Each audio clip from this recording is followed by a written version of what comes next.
Very grateful to God for those examples. Those are fantastic examples.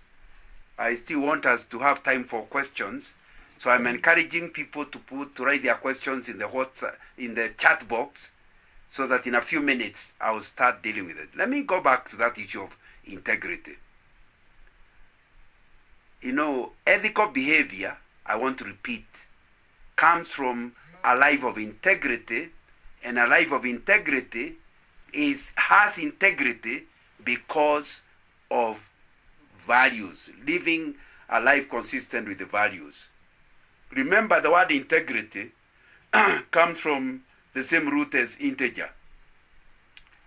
A quarter is not an integer. 1.5 is not an integer.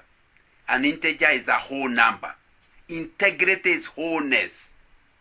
That we are so consistent in your life that you are the same person at home, the same person in the office, the same person in church.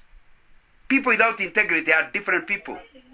Their parents can even swear how wonderful they are, because they have no idea that out there in the outside home, they are being differently. If you have integrity, you'll be the same person in the dark as in public. Integrity is an internal system of principles that guides your outer behavior. That's why the behavior will be consistent. When you're acting with integrity, we do what is right, even when no one is watching. So, therefore, people of integrity will have honesty, objectivity, compassion, dependability, generosity, kindness, loyalty, maturity, respect, trust, wisdom, and can go on, as we saw in Psalms 15. Let me be clear that you can be legal without being ethical. Ethics and legality are not the same. For an action can be fully legal. It's not breaking any law, but it's still unethical. A good example is violating confidentiality, for example, in a research project. You do not break any law, but you are in breach of an ethical principle. In other words, you ask me very confidential questions, and the assumption is I'm telling you, but you are going to put my number amalgamated with many other numbers, so nobody will know that it's Nganga who gave that data or that information. Then when talking, you say, hey, I couldn't believe this of Nganga. I don't think it will be very difficult for me to prosecute you in a court of law, because I voluntarily gave you the information. We never signed any contract. You are not breaking any law, but you are unethical. So do not assume that because you have never, if you go to the CID, they can give you a certificate of good conduct, that you are ethical. Many people with certificate of good conduct are not ethical, because all they have done is they are not criminals. Repeat what I said earlier in the introduction. To be ethical does not mean, to be unethical does not mean to be caught. Something is not wrong because you are caught. It is wrong because it is wrong, whether anybody knows about it or not. As I finish, let me tell you, it's very expensive to have no integrity. Just a few examples before I start looking at the questions. Decisions made and actions taken in a business environment affect many people other than the oneself. You think you are just hurting this one, but the process you hurt many people. Business malpractices have a potential to inflict enormous harm on individuals, on communities, on environment. For example, you are the one in charge of cleaning up the water. Then you reduce the amount of chemicals you are putting in. Then homes all over will have sick people, waterborne diseases, because of unethical behavior. It can be terrible. The notes are going to be given to you. I listed quite a lot of things in talking about costs and benefit of ethics. Let me say, the Christian source of value is God and His Word.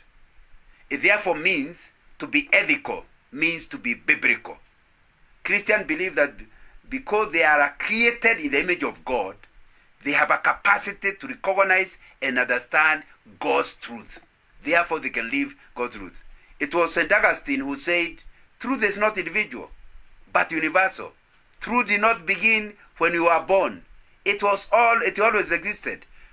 To the Christian, Augustine said, truth came to mankind in two major ways.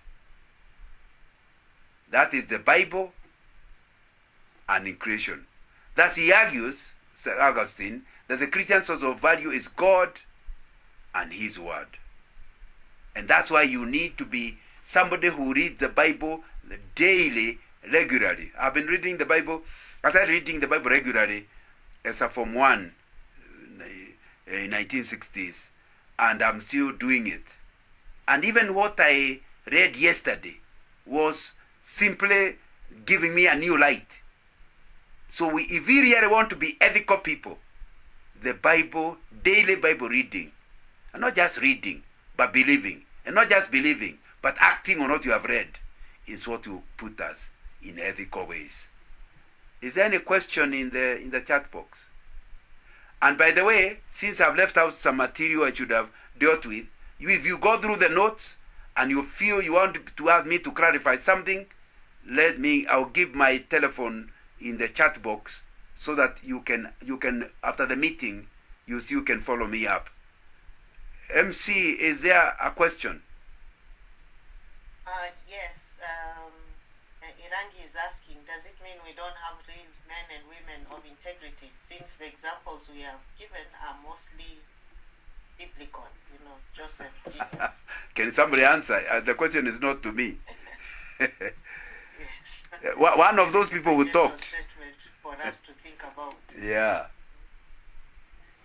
So Anne asks, what happens when you are the bearer of the briefcase containing the money for the bribe? Should you refuse to take it when instructed to deliver it? That's a very good question.